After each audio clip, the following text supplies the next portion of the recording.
काही लोक ही विरोधकाची भावना सातत्याने वैफल्यग्रस्त सातत्याने दादांच्या कुटुंबावर बोलणं, वहिनींवरती बोलणं ही कोणती पद्धत आहे हीच मला समजली नाही. रोहित पवार राजकारण करतात त्याच्यामुळे यामध्ये असं वाटतं. जे कोणी करत असतील त्यांनी समजून घ्यावं आणि हे असं राजकारण बंद करावं. संपूर्ण महाराष्ट्र पाहतोय. घटना घडल्यापासून पहिल्या दिवसापासून राष्ट्रवादी काँग्रेस पक्ष म्हणून असेल, एक सदस्य म्हणून असेल, आम्ही सर्वजण ही राज्याचे मुख्यमंत्री असतील, सन्माननीय पंतप्रधान असतील, त्याचबरोबर या विभागाचे मंत्री महोदय हे केंद्रात काम करतात ते असतील, या सगळ्यांकडे मागणी केलेली आहे.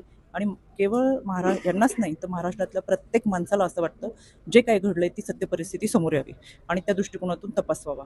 म्हणून हा तपास होत असताना तो पारदर्शक झालाच पाहिजे ही आमच्या सगळ्या कार्यकर्त्यांची मागणी आहे आणि त्या अनुषंगाने आम्ही पाठपुरावा करतोय. राष्ट्रवादीच्या जे अजितदादांच्या कुटुंबियांना राष्ट्रवादीचे काही नेते बोलू दिले जात नाही असा सुद्धा आरोप केला जातो. मला असं वाटतं आरोप करणारे कोण इथे आधी पाहायला पाहिजे आणि आरोप जर अशा पद्धतीचे करत असतील किंवा कोणती माध्यमांसमोर येणं ही एक चुकीची पद्धत आहे.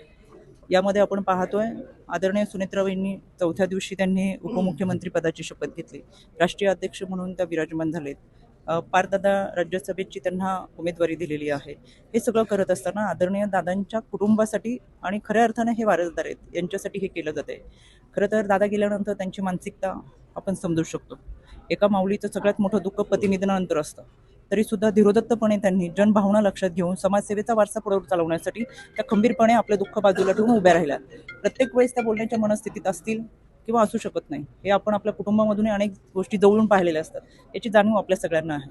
मला एवढंच सांगायचं आहे की या गोष्टीत आता कोणी राजकारण करू नये अशा या गोष्टींमध्ये. शेवटी बहिणींनी चौथ्या दिवशी घराबाहेर पडून ज्या पद्धतीने जबाबदारी पेलतात आहेत, खरं त्यांना उभारी देणं, त्यांच्याबरोबर उभं राहणं ही आपली भूमिका असली पाहिजे.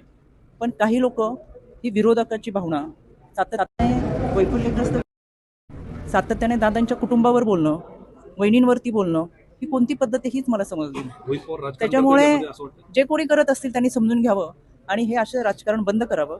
संपूर्ण महाराष्ट्र पाहतोय. महाराष्ट्रातली जनता सुज्ञ आहे आणि या जनतेला जे काही चाललंय ते खूप चांगल्या पद्धतीने समजतं.